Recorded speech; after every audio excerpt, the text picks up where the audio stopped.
You know, as a shooter, you have to have the mindset of like a cheetah about to hunt.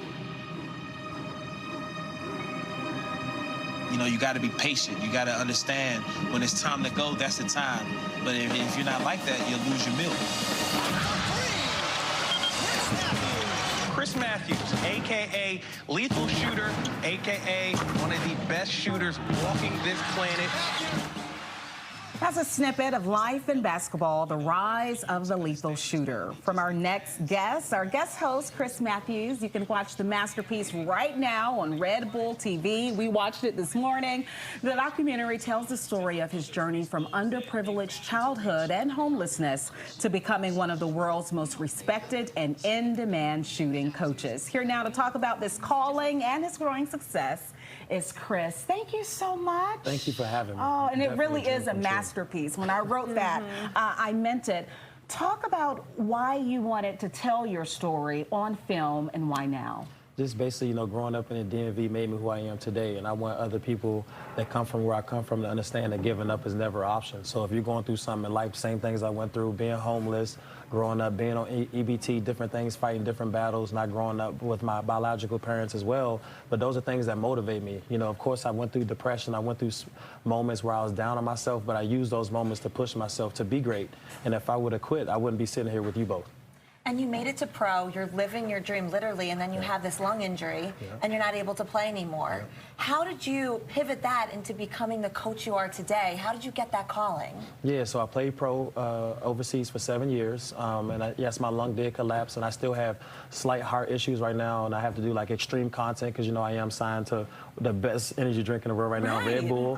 So when I do stuff for like Red Bull and Nike, sometimes I have little moments, but the one thing with me, I keep pushing because I want to show people I am the best. I am one of the best shooters in the world. That's why I broke the world record last year with on ESPN, Run the Racks, and I do different things of that nature. And I feel like I just want to inspire people to understand you're going to have moments where you get broken. You know what I mean? I don't know what happened to you guys' life that make you want to quit, but those moments actually inspire me to keep going harder and harder and harder. So, you know, with playing pro overseas for 7 years and doing those type of things, it kind of hurt me because I wanted to make it to the NBA. I didn't want to let my dad down, and I used to be hard on myself. Then I started realizing God put me on earth for a bigger purpose. He put me on earth to teach people the art of shooting. And that's why I'm blessed right now to train players like Jaylen Brown and Anthony Davis and Drake and Rick Ross and all these people. And Bad Bunny to teach them the art of shooting because they see the work that I put in. It's not like a guy, I'm talking it, but I'm not doing it. You know, if you want to do something in life, you got to show your craft. If you want to be the best, you got to work on your craft every day. I don't take any days off, and I have 2 kids, I have a fiance, but I still use the time on my spare time to work on my craft. That's only if you want to be great. I love that you're saying that, too, because, I mean, you definitely have and had natural ability, but you also put in the work, and we get to see that in a documentary. You've worked with some of the biggest names on the planet. You just dropped some of them, and you're teaching them how to play. What are some things they've taught you about life? Oh, that's a really good question. Nobody's ever asked me that, but a good example is a small example. Just the other day, you know, if I'm training somebody like Flea or Machine Gun Kelly or Sauce Walker, we have talks about life. Because, you know, as a man and a woman, it's not easy for us, the stature that we are in life. So we might talk about different things like, you know, how do you feel, Chris, you know, if one of your family members is pulling on you because they want something, but you don't have it? And how do you talk about these type of things? And we're able to, as men, use that as like a therapy session. You know what I mean? And I do that with my WNBA clients. I do that with my NBA clients. Of course, I'm really good at teaching shooting. That's why my, you know, Katavius Caldwell-Pope and all of my clients, their shooting percentages go up. But I am there for you when you need to talk. Because I understand how it feels to need somebody how to talk, because I was that person that was needed as well. And I'm always going to be there for my clients and even for my followers. You see, I have 2 million followers, but I post motivation every single day because I'm letting people know I'm using my platform to uplift. You know what I mean? So that's what I want for people to know me for.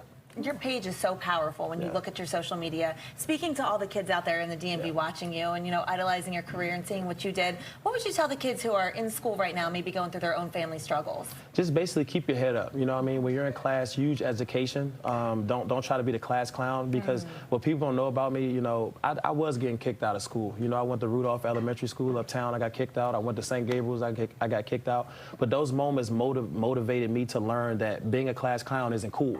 because that person, unfortunately, doesn't make it in life. And what my dad was teaching me is the good grades help you in life. So if you're in class right now and your friends are trying to get you to play in class, those aren't your real friends. Your real friends are the ones that want you to study, they want you to get good grades. If you feel yourself in a situation, you're on the street and somebody's trying to put you in a situation you know you shouldn't be doing, say no, walk away. That doesn't mean you're a punk, you're just making the right decision. And those are decisions that I always had to make growing up around Kennedy Street, growing up around First and Gallatin and Langdon Park, all, you know, tough areas. Right. But I was able to tell as a man, no, I don't want to do this, I don't want to do that. So if you find yourself in a situation out there, especially with the youth, it's okay to walk away. It's okay to be the smart person. It's okay to have an education. It's okay to listen to your parents. You know, you don't have to be the tough guy or the tough girl. You know what I mean? So that's what I see. Wow, you all need to watch Life in Basketball. I'm telling you, it really is so uplifting and inspirational, and we certainly are so glad that you're being transparent with your life lessons. I think it's going to save a lot of people.